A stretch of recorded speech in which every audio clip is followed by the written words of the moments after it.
신앙생활을 잘 하려면 몇 가지를 우리가 꼭 기억해야 하는데요.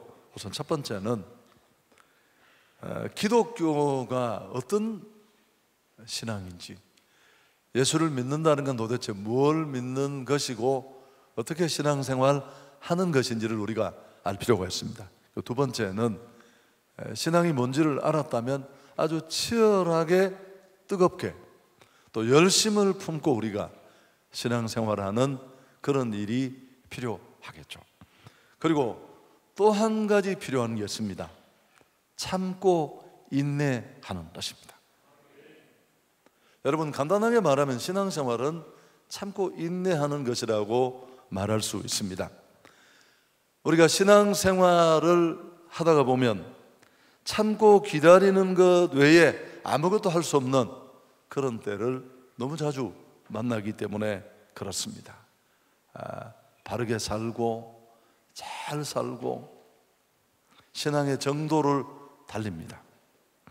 그리고 노력하고 충분히 부르짖고 기도하는데도 전혀 진전이 없을 때가 많아요. 여러분, 이게 무슨 1년, 2년 뭐 이런 정도로 그치면 누구나 견딜 수 있을 텐데 뭐 길게는 10년, 20년 이런 일이 지속될 수도 있습니다. 노력도 하고 기도도 할 만큼 했고 철야도 밥 먹듯이 하고 아침 금식을 그렇게 많이 했는데도 상황은 여전히 별로 변화가 없습니다. 정말 모든 걸 다 내려놓고 포기하고 싶을 때입니다. 여러분, 이때 어떻게 해야 할까요? 그렇습니다. 참고 기다려야 합니다. 오늘 우리가 읽은 본문에 여러 번 반복되는데 우선 보면 길이 참으라 라는 표현이 3번 나옵니다. 7절, 8절에. 그게 다가 아니고 10절에 오래 참으라 같은 표현입니다. 11절에 또 2번 인내하라, 다 같은 얘기예요.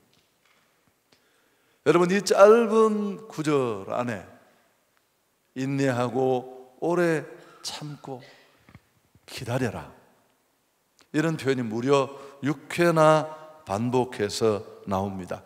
여러분, 이럴 때는 재능도 필요 없습니다. 아무리 많은 체험과 간증이 있어도 별로 도움이 되지 않습니다. 그 어떤 것도 그저 시간이 가야 하고 참고 기다려야 합니다. 혹시 오늘 이 말씀을 듣는 분들 중에 그거 내 얘기네, 지금 내 상황이 딱 그렇네, 거룩하게 살고 정도를 달려가도 도무지 지지부진한 내 신앙의 여정, 사람들 보기에도 좀 창피하고 조금 더 참을 수 있기를 바랍니다. 여러분, 우리는 인내를 과소평가하는 그런 경우가 많은데 그렇지 않습니다. 모든 인내는 모든 위대한 성취의 한가운데 있습니다. 무언가를 이룬 사람들, 우선 눈에 보이는 건 빛나는 그의 은사, 주어진 상황, 또 잘 만난 기회, 주변에 돕는 사람들, 그런 게 눈에 쑥 들어올지 모르지만 사실 더 깊이 자세히 들여다보면 정말 어둡고 컴컴한 아무런 변화도 없는 그 시기에 철저하게 기다리고 참고 인내한 일들이 그들에게 있습니다. 여러분, 제가 나이가 조금씩 들면서 이런 부분에 이제 눈이 떠지고 깨달아지고 나자 우리 성도들에게는 많이 나누었습니다만 정말 잘하는 목회가 부러웠어요. 전 잘 못하니까 재능도 부족하고 잘하고 싶었고 잘하는 목회가 너무너무 사모됐어요. 근데 좀 시간이 들고 나이가 들어가면서 깨닫게 된 게 뭘까요? 그보다 더 부러운 게 끝까지 하는 목회. 여러분, 구태연한 소망처럼 보일지 모르지만 전혀 그렇지 않습니다. 잘하는 목회보다 훨씬 상위에 있는 목회. 신앙 여정도 그렇지만 목회 여정에도 수없이 많은 어려움들이 다가오고 또 다가오고, 그런 태산을 몇 번 넘고도 쓰러지지 않고 여전히 그 자리에 딱하니 버텨서서 화려한 결과는 찬란한 사역의 열매는 없더라도 자리를 지키면서 굳건히 인내하고 버텨내는 목회, 너무 사모되고 또 기다리는 그런 목회입니다. 오늘 7절 우리 같이 한번 읽을까요? 그러므로 형제들아, 주께서 강림하시기까지 길이 참으라.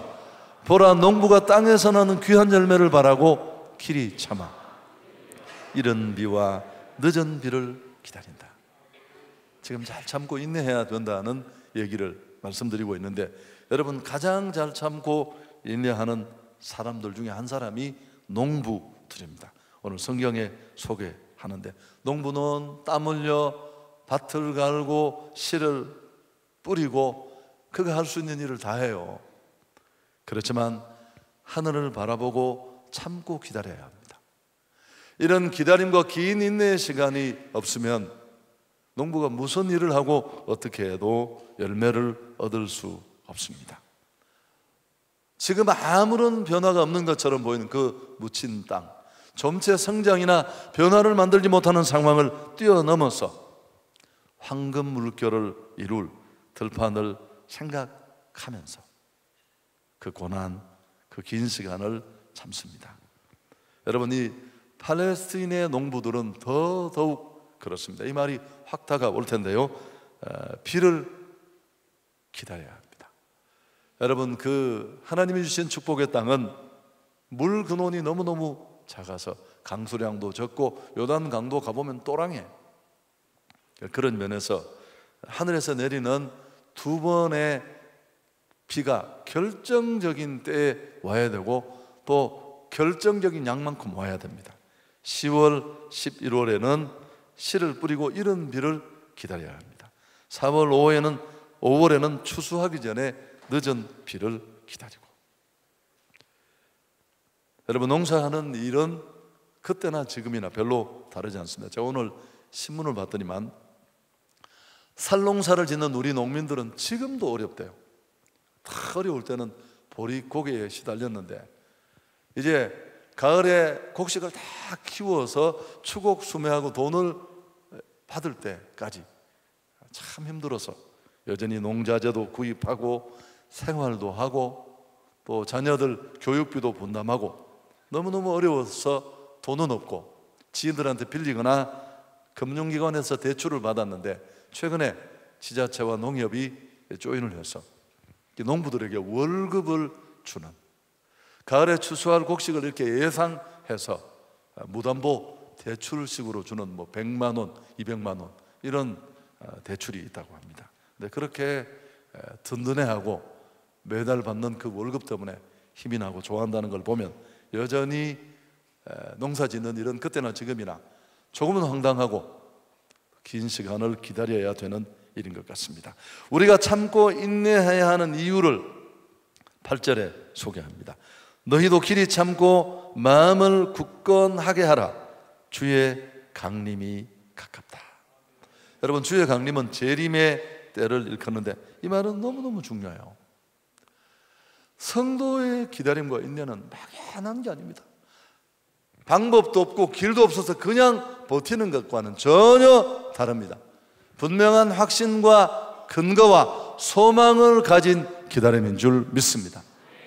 설사 내가 순간적으로 기도응답을 받고 소원을 이루는 문제를 뛰어넘더라도, 내 살아생전에 그 결말과 기도응답을 보지 못하더라도 우리는 주님의 재림의 때를 바라봅니다. 이때 불신자의 믿지 않는 자들에게는 심판이 있겠지만 믿는 자에게는 승리가 있을 것입니다.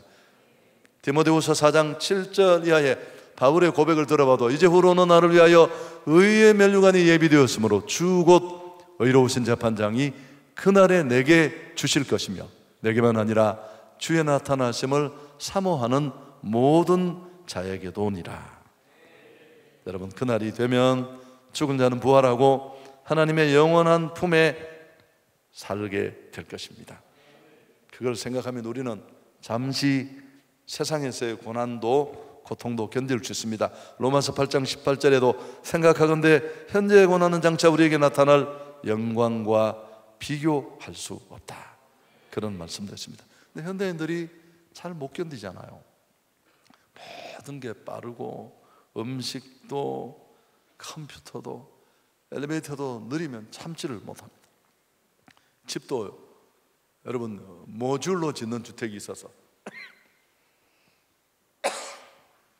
40-50평 집을 이틀이면 다 바닥 정리해서 만드는 그런 경우도 많습니다. 이런 속전속결에 익숙한 현대인들은 어려움을 잘 참지 못합니다. 죄송합니다.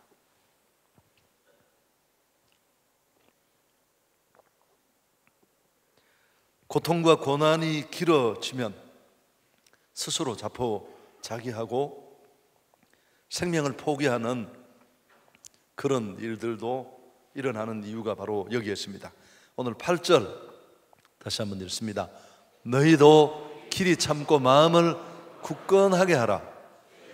주의 강림이 가까우니라. 여기 굳게 한다는 말은 받침이나 지지를 의미하는데, 출애굽한 이스라엘이 아말렉과 싸울 때 아론과 훌이 양편에서 모세의 손을 받쳐주고 지지하지 않았습니까? 꼭 그런 상황을 표현하는 말입니다.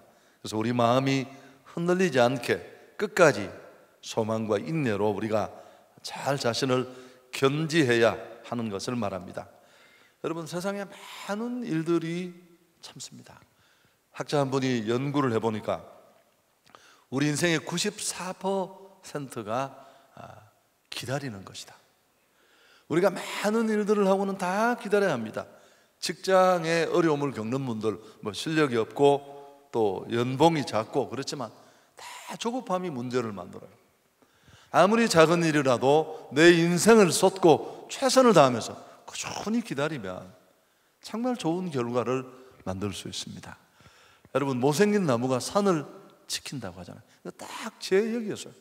다 뽑혀가고 아무도 못 뽑아가고, 그래서 산을 버티다 보니까 거목이 되고, 거목인 줄도 아무도 몰랐는데 또 누구 한 사람이 쉬면서 그늘이 되고, 그렇게 되는 것입니다. 가정도 마찬가지입니다. 여러분, 영국 속담에 있는 말인데 결혼은 인내다. 처음 들어보셨죠? 결혼 후 3주 동안, 결혼은 과함이다 이럴 줄 알았는데 결혼은 인내예요. 결혼은 3주 동안 서로 뜨겁게 불타고 3개월 동안 사랑하고 3년 동안 싸우고 그 다음에 절망입니다. 30년은 참는다. 다시 할게요. 결혼은 3주 동안 서로 뜨겁게 불타고 3개월 동안 사랑하고 3년 동안 싸우고 30년은 참는다. 이게 30년으로 끝나면 무척 다행스러운 일입니다. 벌써 저도 30년을 뛰어넘었습니다. 얼마나 건강한 결혼 생활을 영위하느냐 하는 건 스킬이 아닙니다. 하나님이 내게 주신 가정이고 내 마음에 꼭 맞진 않지만 주님이 맞추어 주셨으니까 꼭 맞다고 믿고 소망을 가지고 성경에 나타난 그 아름다운 가정의 청사진을 가슴에 품고 날마다 조금씩 천국 같은 가정을 만들어 가다가 천국 가는 것, 그게 우리의 모습입니다. 젊은 분들은 뭘 알고 웃으시나요? 여러분, 그렇습니다. 지도자 모세는 미디안 광야에서 40년 동안 훈련을 받았습니다. 그 중에 참고 기다리는 법을 철저히 배웠습니다. 여러분, 이 40년이 처갓집에서 하는 삶이었어요. 지난날 모세는 최고의 나라 애굽의 학문과 모든 지식을 섭렵했습니다. 나이 40이 되었을 때 그는 하나님의 백성과 함께 고난받을 각오를 했고 갖추어야 될 것을 다 갖추었기에 자기 부족에 대한 인식이 없었을 것입니다. 그래서 그는 스스로 자신이 모든 일을 할 수 있는 것처럼 튀어나갔습니다. 성급하게. 결국은 애굽 사람을 죽이는 살인자가 되고 동족들이 지켜줄 줄 알았는데 그렇지 않았습니다. 미디안 광야로 살인자가 되어서 도망을 칩니다. 여러분, 그 40년 미디안 광야에서 처가살이를 하는 동안 아무도 그를 기억해 주지 않았고 그 누구도 그를 부르지 않았어요. 그 황량한 광야에 날리는 먼지처럼 그는 철저히 부서지고 해가 뜨면 양들을 몰고 나가고 해가 지면 양들을 다시 데려오는 그 일이 그가 하는 일의 전부였습니다. 그러나 여러분, 이 인내와 기다림에 시간이 없었다면 우리가 알고 있는 모세는 있을 수 없었습니다. 우리가 기다릴 때 하나 주의해야 될 부분이 9절에 나오는데 함께 읽습니다. 형제들아, 서로 원망하지 말라. 그리하여야 심판을 면하리라. 보라, 심판주가 문 밖에 서 계시니라. 이 인내의 때에 조심해야 할 게 원망하지 않는 것입니다. 일이 잘 안 되면 서로 책임을 전가합니다. 하나님을 원망하고 부부간에 싸우고 또 남 탓을 하는 일이 비일비재하게 일어납니다. 전혀 문제 해결에 도움이 되지 않고 또 하나님 앞에도 마찬가지입니다.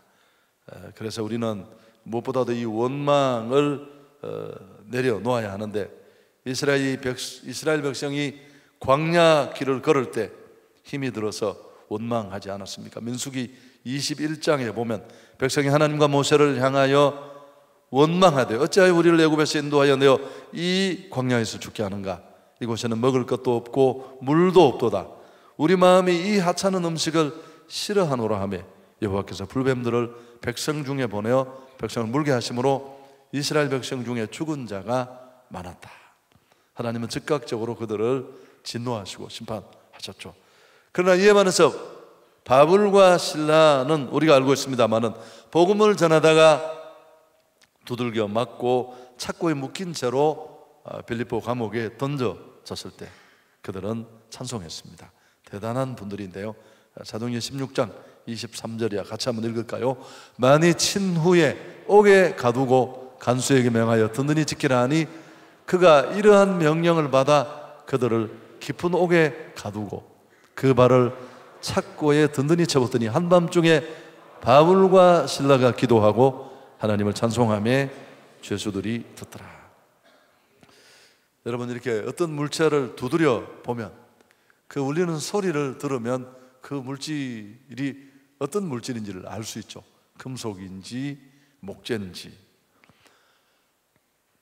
이 고난의 긴 터널 가운데서 차무지 무언가 변화도 진전도 없고 누가 봐도 힘들고 어렵고 도망가고 싶고 다 때려치우고 싶고, 그때 어떤 말을 하느냐 하는 것은 마치 다 익은 수박의 머리를 때려보는 것과 꼭 같습니다. 아시고 아멘 하셨겠죠? 이게 도대체 뭐냐? 다 되느냐 다 되지 않느냐? 여러분, 여전히 불평의 소리, 원망의 소리, 책임 전가의 소리가 나오면 아직은 아닙니다. 저는 늘 이렇게 표현했습니다. 불평하면 광야는 1년씩 길어집니다. 상황은 더 연장돼요. 그때도 소망 가운데 일하시는 하나님을 바라보면서 우리는 감사의 말을 해야 할 줄 믿습니다. 끝까지 잘 참고 인내하면서 이제 어떻게 인내할 것인가를 말씀하는데 좀 설명하겠습니다. 10절에 보시면 형제들아, 주의 이름으로 말한 선지자들의 고난과 오래 참음의 본을 삼으라. 우리에게 길이 참으라, 길이 참으라, 오래 참으라, 인내하라고 말씀하면서 선지자들이 어떻게 고난 가운데 참고 인내했는지를 본받으라고 말씀합니다. 선지자가 성경에 많습니다만은 그러면서 특히 우리가 적용할 수 있는 것은 주변에서 좋은 모델을 고르면 좋을 것 같아요. 정말 극심한 고난 가운데서 믿음의 정도로 끝까지 그 고난과 직면하고 인내하면서 신앙을 잘 키워가는 그런 모델 될 만한 분들이 주변에 있다면 얼마나 좋을까요? 우리는 그런 사람이 한 사람도 없는 줄 알지만 그렇지 않습니다. 선지자 엘리야가 이세벨의 살기등등한 기세에 눌려서 그 불의 사자가 로뎀나무 아래까지 도망을 갑니다. 그리고 원망하듯이 하나님 앞에 투덜댔습니다. 나만 혼자 남았습니다. 하나님, 차라리 죽여 주십시오. 그때 하나님은 엘리야에게 바알에게 무릎 꿇지 않은 7,000명을 남겨두었다고 하셨습니다. 많은 주변에 이런 신앙인들이 있다는 걸 아시고 좀 모델 삼으셨으면 좋겠습니다. 어떤 벗을 만나느냐 하는 게 이런 면에서 중요한데, 그러면서 이제 한 사람의 모델을 우리에게 제시하는데 11절 같이 한번 읽습니다. 보라, 인내하는 자를 우리가 복되다 하나니 너희가 욥의 인내를 들었고 주께서 주신 결말을 보았거니와 주는 가장 자비하시고 긍휼히 여기시는 이시니라. 우리에게 욥의 실제 모습을 본받을 것을 말씀했는데, 욥이 얼마나 고난받고 어떤 고난을 받았는지 우리는 잘 알고 있습니다. 그 많은 재산, 동방의 가장 부자이던 재산을 일순간에 날려버리고 아들, 딸 7셋 열을 하루아침에 잃습니다. 몸에 병이 나서 온종일 기와 조각으로 몸을 끓고 잠시도 괴롭지 않은 시간이 없었습니다. 이것만 해도 죽을 만큼 고통스러운데 정말 어려울 때 그를 지원하고 위로해 줘야 될 아내, 또 친구들조차 그를 비난하면서 네가 회개하지 않은 죄가 있어서 그렇다, 징계받는 것이라고 공격했습니다. 세상에 욥보다 더 큰 고난을 받은 자가 있을까요? 하나님은 철저하게 침묵하셨고 정말 모든 것을 내려놓고 싶을 때였습니다. 그렇지만 욥은 고난을 잘 참고 인내했습니다. 욥기 23장 10절에 보면 그러나 내가 가는 길을 그가 아시나니 그가 나를 단련하신 후에는 내가 순금같이 되어 나오리라. 그는 끝까지 믿음을 지켰습니다. 여러분, 이게 쉬운 것 같지만 쉽지 않습니다. 욥의 믿음은 기적을 행한 것도 아니고 은사가 있는 것도 아니고 그저 고난받을 때 다 내려놓고 포기하고 싶을 때 끝까지 참고 인내한 것입니다. 욥은 이 한 가지 인내로 믿음이 인정받고 또 믿음의 반열의 축에 끼일 수 있었습니다. 여러분, 끝까지 승리하는 신앙인과 그렇지 못한 사람의 차이는 인내하는 것이라고 할 수 있습니다. 그리고 한 가지 더 말씀을 드린다면 이 인내할 때 우리는 정말 할 수 있는 게 별로 없어요. 할 수 있는 일은 기도밖에 없습니다. 야고보서 5장 13절에 너희 중에 고난당하는 자가 있느냐? 그는 기도할 것이요. 오늘 우리 금요 집회에 나온 분들 중에 여러분, 이렇게 사람은 크게 두 종류로 나누어져요. 극심한 고난을 통과하면서 정말 하나님이 돌아가신 것 같은 그 절대절망의 순간에 주변 사람들이 다 비웃으면서 말은 하지 않지만 내 하나님이 어디 있느냐 조롱하는 소리가 내 귀에 들린 것 같은 시간이 있어요. 여러분, 제게도 그런 시간이 10년이 넘었어요. 정말 가까이 나를 지원해 줄 것 같은 사람들조차 다 마음을 바꾸고 소망 없는 인생으로 바라볼 때 있었습니다. 딱 죽어야 될 상황인데 할 수 있는 일이 별로 없어요. 뭘 해도 어떤 일을 해도 진전이 없고요. 또 그간에 좀 잘한다고 생각했던 일도 해보면 되지 않아요. 유일하게 할 수 있는 일은 기도하는 일밖에 없습니다. 죽든지 한번 부러지져 보고 끝내든지. 저 역시 우리 모두가 그런 자리에 섰습니다. 그러다가 하나님의 은혜를 체험하게 됩니다. 이탈리아의 화가인 레오나르도 다빈치에게 어느 날 프란체스코 델 조콘다라는 사람이 찾아와서 작품을 부탁했습니다. 자기 아내의 초상화를 그려달라는 부탁이었습니다. 그래서 시간이 얼마나 걸리느냐고 레오나르도 다빈치에게 물었습니다. 레오나르도 다빈치는 그런 거 묻지 마라. 한 달도 안 되고 1년도 안 되고 내게 시간을 충분히 주면 내가 다 그리면 알려주겠다. 그리고 돌려보냈습니다. 여러분, 이 레오나르도 다빈치가 이 그림을 1년도 아니고 4년간 그렸습니다. 그리고 주인을 불러서 돌려주면서 아직까지 미완성이라고 얘기를 하고 줬습니다. 이 조콘도라는 사람에게 이 그림은 아직도 미완성입니다. 이 그림이 어떤 그림일까요? 이 그림이 바로 그 유명한 모나리자 라는 작품입니다. 여러분, 명작은 순간에 만들어지지 않습니다. 완성도 없고요. 찬양을 해도, 신앙생활을 해도 누구는 한 구절을 부르면 사람들 마음을 확 허무는데 어떤 사람은 부르면 그냥 노래예요. 왜 그럴까요? 극심한 고난, 하나님이 정말 침묵하시는 것처럼 보이는 그런 절망의 시간을 미친 듯이 가슴을 쥐어뜯으면서 버티고 인내하고 통곡하고, 이게 온 가슴에 그대로 남아있는 거죠. 뭘 해도 다 남았어요. 일순간의 욕심이나 급조된 그 어떤 것도 감동을 주는 작품도, 아름다운 신앙도 만들어낼 수 없습니다. 그러나 하나님은 참고 인내하는 자에게 자비와 긍휼을 베풀어 주실 것입니다. 할렐루야. 스펄전 목사는 이렇게 말했습니다. 우리가 하나님을 기다릴 가치가 있다. 그 이유는 하나님은 우리를 유익하게 할 정시각에 도착하시기 때문이다. 그는 그 정시각보다 이르게 오시지도 않고 늦게 오시지도 않는다. 여러분, 정말 경험해 보셨겠지만 너무 정확한 말씀이에요. 이 하나님의 타이밍은 너무너무 적절해요. 우리가 신앙의 줄을 놓지 않고 소망을 포기하지 않고 끝까지 믿음으로 인내하고 기도하고 기다리면, 오래 참고 나아가면 하나님은 반드시 최선의 때에 최고의 방법으로 오실 것입니다.